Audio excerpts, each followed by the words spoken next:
Immanuel Kant fue un filósofo alemán que nació y murió en Königsberg de 1724 a 1804.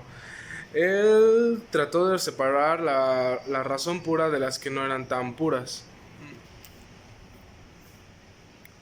Recordemos que la razón pura es una ciencia y la más pura de ellas serían las matemáticas.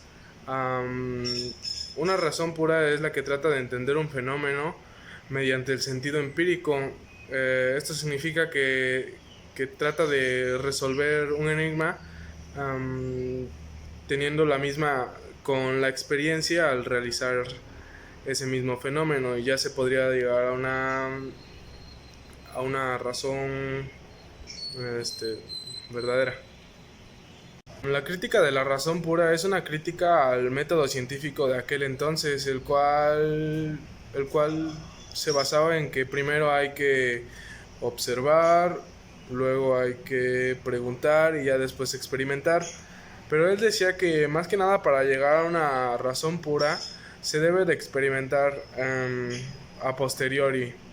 Recordemos que los juicios sintéticos que mayormente ocupa Kant son los de a priori, que en latín significa antes de, y a posteriori, después de. A priori es un juicio sintético que no nos aporta mucho, que no nos aporta conocimiento, simplemente nos afirma lo que ya sabemos o simplemente no nos dice nada. Un ejemplo de esto sería que nos dice el calvo se quedó sin pelo. Es algo que ya se sabe y que no aporta ningún conocimiento hacia nosotros. Otra ese es de a priori. El de a posteriori sería que el calvo usa una peluca. Porque si vemos una persona normal, a menos de que seamos muy observadores, no sabremos identificar si tiene una peluca o no.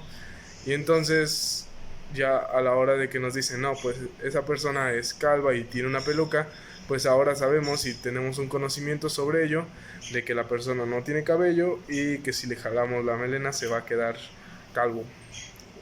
Crítica de la razón práctica es una obra publicada en 1788 por Immanuel Kant, y esta trata de distinguir cómo ha de actuar el hombre y cómo es su comportamiento, ya que la razón cuenta como función moral. La razón práctica significa debe ser, cómo debe de ser el comportamiento del hombre en diversas acciones y cómo se debe de seguir.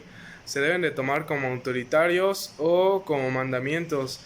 Esto se refiere a que si se deben de tomar como autoritarios es un ejemplo de que si a nosotros desde pequeños nos enseñaron a hacer el bien y por ejemplo ayudar a alguien a cruzar la calle o decirle a una persona, oye, se te cayó esto, lo hacemos nada más con tal de tener una satisfacción con nosotros mismos y y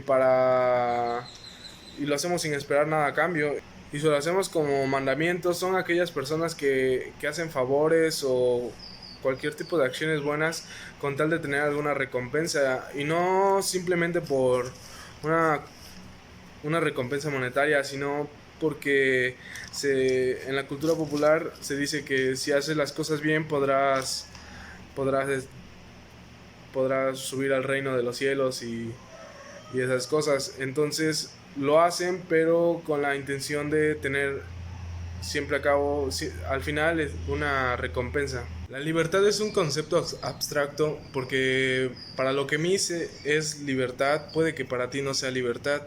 Y de igual manera, puede que para mí ser libre signifique estar en el campo disfrutando de un lindo sol, mientras que para ti la libertad puede ser que estés en tu casa sin hacer nada.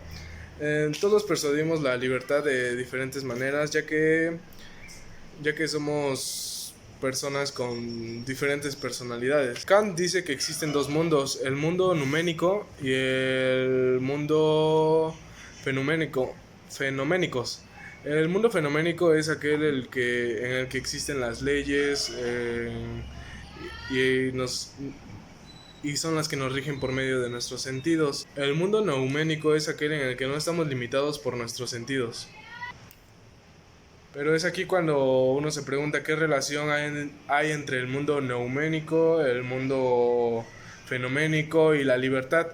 Pues la relación es la siguiente: la moral que existe en el mundo neuménico es la que permite ejercer la libertad en el mundo fenoménico, en donde hay leyes.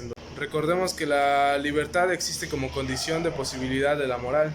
Kant dice que no es posible el conocimiento objetivo y científico de la inmortalidad del alma y la existencia de Dios, de todo lo que es metafísico. Recordemos que la metafísica es aquello en lo que creemos, pero lo que no podemos tocar, como Dios, el aire y todo ese tipo de cosas. Pero sin embargo hay algo que nos puede vincular a la existencia a la inmortalidad del alma y a la existencia de Dios, que sería por medio de la experiencia moral. En sí son preposiciones que no pueden ser mostradas de la manera teórica, pero sí pueden ser admitidas si se quiere comprender por el hecho moral. Se refiere a la libertad, a Dios, al alma. Kant explica que la virtud necesita de un tiempo infinito para la realización plena. Significa que nuestra alma debe de ser infinita e inmortal para que cuando llegue al otro mundo obtenga la recompensa que se merece, tanto buena como mala. Negar la inmortalidad del alma sería como negar la moral, porque vienen de la mano.